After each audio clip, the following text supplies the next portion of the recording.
আমরা প্রত্যেকেই মানে এক একটা রাজনৈতিক দলের সমর্থন করি। এখন আমি বিএনপির সমর্থন করি।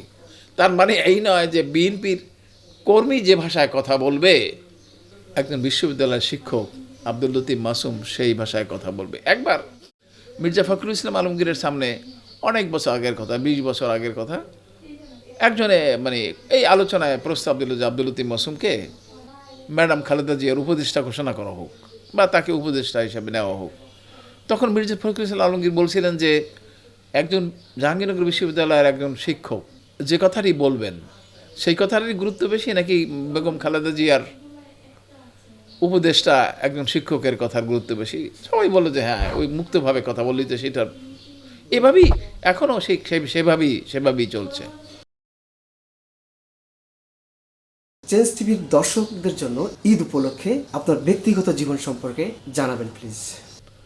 আলহামদুলিল্লাহ, আজকের এই ঈদ মুহূর্তে, এই পবিত্র সময়ে, এই আনন্দঘন সময়ে চেঞ্জ টিভির অগণিত দর্শকদের জানাই ঈদের শুভেচ্ছা, ঈদ মোবারক। যে প্রশ্নটি আপনি করেছেন, একজন সাধারণ মানুষ হিসাবে এটি কোনো গুরুত্বপূর্ণ বিষয় নয়। তবুও আমার মতো সামান্য মানুষকে আপনি আমার অনুভূতি ব্যক্ত করতে বলছেন, সেজন্য আবারও ধন্যবাদ। বিষয়টি হলো যে ব্যক্তি সমাজের মধ্যে একটি ছোট্ট ইউনিট। আমরা বলি যেভাবে ব্যক্তি ব্যক্তি করেই সমষ্টি। তো ব্যক্তি যদি নিজের সুখ সুবিধা, তার বিলাস বাসন, তার আশা উচ্চাশা, ক্ষমতা, অর্থবিত্তের সন্ধানে লিপ্ত হয়, তাহলে পরে হয়তো সে ব্যক্তিগতভাবে সুখী হতে পারে, কিন্তু তার পরিপার্শ্ব গ্রাম, তার মানে বলয় সুখী হয় না। তো আমার জীবনের এটা একটা বড় ধরনের ব্যতিক্রম বা আমার প্রতিজ্ঞা যে আমি সবাইকে নিয়ে সুখী হতে চাই। তা আমি সবসময় আমার যে প্রথম আহাল হলো আমার নিজের পরিবার এবং আমার ভাই বোন ইত্যাদি। আপনারা শুনলে অবাক হবেন যে আমি একটা বড় ফ্যামিলির বড় ভাই, অর্থাৎ আমরা 11 ভাই 7 বোনের বড় ভাই আমি। 11 ভাই 7 বোনের মানুষ আমি বড় ভাই হিসাবে। তো সেখানে আমাকে একবার একজন মজা করে জিজ্ঞাসা করছিল যে আপনি ভাইস চ্যান্সেলর হিসাবে এত ওয়ার্ডস ফেস করেন ধৈর্যের সাথে কিভাবে? তো আবার সে নিজেই উত্তর দেয় যে শুনেছি যে আপনার অনেকগুলো ভাই বোন, এগুলো মোকাবেলা করতে করতেই তো আপনার প্যাশন্স ডেভেলপ করার কথা। আলহামদুলিল্লাহ যে আমার আসলেই প্যাশন্স ডেভেলপ করছে যে 11 ভাই 7 বোন, বুঝতেই পারছেন যে ঝগড়া ঝাঁটি, পারস্পরিক সম্পর্ক, বিরোধ ইত্যাদি ইত্যাদি। তবে একটা ইউনিক এক্সাম্পল হচ্ছে এই যে পৈতৃক সম্পত্তি নিয়ে যে অসম্ভব ঝগড়াঝাটি, মামলা মোকদ্দমা হয় না, এই যেমন ধরেন আমি প্রায় উদাহরণ দেই যে মইনুল হোসেন ভার্সাস 2 ভাই, মইনুল হোসেন আর আনোয়ার হোসেন মঞ্জু, দুইজনে এই ইত্তেফাকের উত্তরাধিকার, তোফাজ্জল হোসেন মানিক মেয়ের উত্তরাধিকার নিয়ে ঝগড়াঝাটি করেছে, মামলা মোকদ্দমা করেছে, কোনাকুনি পর্যন্ত হয়েছে। আমাদের সহকর্মী একজন, আমি নাম না বলি, একজন বিচারপতির সন্তান, দুজনই ভাই এবং বোন, শুধুমাত্র ভাই এবং বোন, তাদের সম্পত্তি আছে, তা নিয়ে ঝগড়াঝাটি, মামলা মোকদ্দমা চলছে। সেজন্য আমি খুব আনন্দিত, আমি বুক ভরা প্রশান্তি নিয়ে বলতে পারি যে 11 ভাই 7 বোন, এখনও কিন্তু বাপ মায়ের যে সহায় সম্পত্তি ছিল সবাই এক আছে এবং সবাই আমার একটা অবয়ব বা আমার অভিভাবকত্বে আছে। এটা আমার জন্য বড় ধরনের একটি আনন্দ এবং গৌরবের বিষয়।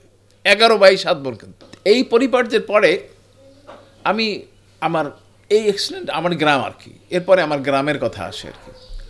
আমার গ্রামের কথা আসে, আমি গ্রামের মানুষকে আমার নিজের আহালের মতো মনে করি। মানে আমি অতি সামান্য মানুষ, কিন্তু আমার কাছে যখনই গ্রাম থেকে যে কোনো ব্যক্তি আসে, তাকে আমি যথাসম্ভব সাহায্য সহযোগিতা দিতে চেষ্টা করি। শুনলে ভালো লাগবে আপনাদের। সেই পটুয়াখালীর সমুদ্র পাড় থেকে অভিভাবকরা জাহাঙ্গীরনগর পর্যন্ত এসেছে, স্যার আমার ছেলেটাকে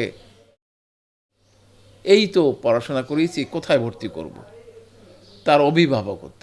এবং আমি ভর্তি পরীক্ষার সময়গুলোতে আমার সহকর্মীদের বাসায় অনেক তিক্ততার সম্মুখীন হয়েছে। অর্থাৎ ওই সময়টায় আপনারা জানেন পরীক্ষার সিস্টেমটাই এরকম যে কাউকে দুর্নীতির মাধ্যমে, স্বজনপ্রীতির মাধ্যমে কাউকে কিছুই করা যায় না। কিন্তু আমি একাডেমিক সহযোগিতা বা বস্তুগত সহযোগিতাকে একটু বসানো, একটু সম্মান করা, পরামর্শ দেওয়া, এই আমার ভর্তি পরীক্ষার সময় আমার যে কক্ষটি, সেই কক্ষটি পরিপূর্ণ থাকে সব সময় মানে লোকজনে। আর আমার সহকর্মীরা একটু মুখ বাকি বলে যে সেখানে মানে মানে অনেক লোক মানে কেন আসে। রাজনৈতিকভাবেও কথাটা সত্য। মানে একটা অদ্ভুত কথা যে আমি মনে করি এক রাষ্ট্রবিজ্ঞানী হিসাবে বা এক বিশ্ববিদ্যালয়ের শিক্ষক হিসাবে রাজনৈতিকভাবে আমার কোনো সুনির্দিষ্ট রাজনৈতিক দল অন্তর্ভুক্ত হয়ে রাজনীতির ভাষায় কথা বলা উচিত নয়। যেমন ধরেন আমরা প্রত্যেকেই মানে এক একটা রাজনৈতিক দলের সমর্থন করি। এখন আমি বিএনপির সমর্থন করি, তার মানে এই নয় যে বিএনপির কর্মী যে ভাষায় কথা বলবে একজন বিশ্ববিদ্যালয়ের শিক্ষক আব্দুল লতিফ মাসুম সেই ভাষায় কথা বলবে। একবার মির্জা ফখরুল ইসলাম আলমগীরের সামনে অনেক বছর আগের কথা, 20 বছর আগের কথা, একজনে মানে এই আলোচনায় প্রস্তাব দিল যে আব্দুল লতিফ মাসুমকে ম্যাডাম খালেদা জিয়ার উপদেষ্টা ঘোষণা করা হোক বা তাকে উপদেষ্টা হিসাবে নেওয়া হোক।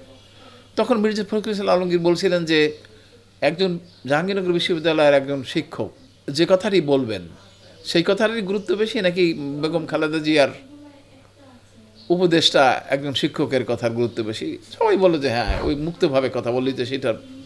এভাবেই এখনও সেভাবেই চলছে।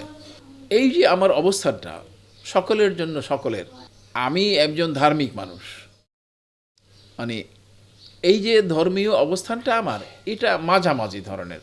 যেমন ধরেন বিএনপির জনপ্রিয়তার বড় কারণ হলো যে তারা মধ্যপন্থার অবলম্বনকারী।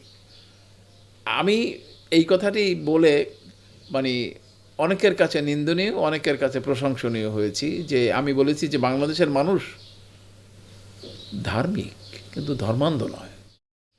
এ কারণে পীর সাহেব ঘরানা আমার উপর রুষ্ট হইয়াছে এবং তারা নানা কথাবার্তা আমাকে গালমন্দ করেছে।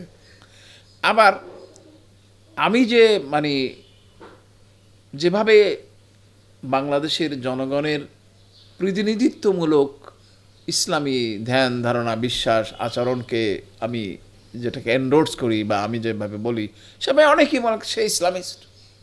কিন্তু আসলে আমি লিবারেল ডেমোক্রেসিতে বিশ্বাস করি। বাংলাদেশের, আবার বলছি কথাটা, বাংলাদেশের মানুষ যেভাবে, যে ভাষায়, যে কারণে, যে রূপে ইসলামকে ধারণ করে আমি তার প্রতিনিধিত্ব করি। আমি কিন্তু এটা আরোপিত বিষয় নয় যে আমি নিজে মানে আরোপ করছি বা আমি নিজে আবিষ্কার করছি, এরকম কিছু নয়। আর এটা হচ্ছে মানে এই যে আমার মানসিকতার যে সকলের তরে সকলে আমরা, প্রত্যেকে আমরা পরের তরে, এই মানসিকতাটা আমার কিন্তু একেবারেই মানে জন্মলগ্ন থেকে, আমি শিশুকাল থেকে মানে মানুষকে সাহায্য করতে চাই, মানুষকে নিয়ে চলতে চাই, মানুষকে বোঝা মনে করি না, তো কাউকে কষ্ট দিয়ে কথা বলতে পারি না। এখন আমি যদি হার্ড লাইনার হই তাহলে পরে আমি যদি মানে চরমনের পীরের পক্ষে খুব শক্তভাবে কথা বলি তাহলে পরে আমি একটা ঘরানার অন্তর্ভুক্ত হয়ে গেলাম না। আবার যদি আমি জামাতের পক্ষে কথা বলি তো আমি একটা ঘরানার অন্তর্ভুক্ত, দলের অন্তর্ভুক্ত হলাম। আমি বিএনপির পক্ষে সাধারণত কথা বলে থাকে। এখন আমি বিএনপিভাবে এমন শক্তভাবে কথা না বলি যে মানে অন্যেরা আহত হয়। প্রত্যেকটা ক্ষেত্রেই আমরা বলি না না সীমা লঙ্ঘন করবে না। আমি কিন্তু একটা সীমা নিজের জন্য এটাকে সীমারেখা নির্ণয় করেছি এবং এইটাই আমার জন্য প্লাস পয়েন্ট। এবং আপনি শুনলে কষ্ট পাবেন যে এইটা হচ্ছে মাইনাস পয়েন্ট। কারণ হলো দীর্ঘ 17 বছর ধরে, 17 বছর না আরও আগেকার ধরে আমি জিয়াউর রহমানের উপর পিএইচডি করেছি এবং সেই থেকে আমি কোনো জিয়াউর রহমানের ভক্ত অনুরক্ত ছিলাম না। এবং একজন রাষ্ট্রবিজ্ঞানের ছাত্র হিসাবে আমরা তো মিলিটারি পলিটিক্সকে এন্ডোর্স করি না, আমরা গণতন্ত্রের বিপরীত রূপ হিসেবে দেখি। কিন্তু আপনি শুনলে ভালো লাগবে যে যখনই জিয়াউর রহমানের, আমার বিষয়টি ছিল এরকম যে military politics in third world, case study of Ziaur Rahman in Bangladesh. তো সেটি করতে গিয়ে জিয়াউর রহমানের কার্যক্রম, জিয়াউর রহমানের চিন্তাভাবনা, জিয়াউর রহমানের রণকৌশল, সব কিছু নীতি দর্শন যখনই আমি অধ্যয়ন করেছি, তখনই যতই অধ্যয়ন করেছি ততই আমি তার প্রতি অনুরক্ত ভক্ত হয়েছি। এবং আপনারা শুনলে মানে কেমন লাগবে যে আমি জিয়াউর রহমানের জন্য অনেক কান্না করেছি, নিজের নীরবে নিভৃতে অনেক চোখের পানি ফেলেছি এই লোকটার জন্য। যদি সে বেঁচে থাকতো তাহলে হয়তো বাংলাদেশের আরও ভালো কিছু হতো। তো তার মানে এই নয় যে আমি মানে একজন বিএনপির কর্মীর মতো কথা বলবো। এবং আপনারা শুনলে ভালো লাগবে যে বিএনপির যেখানেই ধরনের বড় ধরনের বিচ্যুতি দেখেছি আমরা, আমি নিজে ব্যক্তিগতভাবে সেগুলো মানে আমরা মানে সংশোধনের চেষ্টা করেছি, বা আমি আমার মতামত প্রকাশ করেছি। এই বিশেষ করে মানে 2024 সালের গণবিপ্লবের পরে বিএনপির পক্ষ থেকে যে বিচ্যুতি, দখলদারি, চাঁদাবাজি এবং সন্ত্রাসী যে কার্যক্রম আমরা লক্ষ্য করেছি, সেখানে বিশেষ করে আমার শক্ত বক্তব্য ছিল এই সবের বিরুদ্ধে।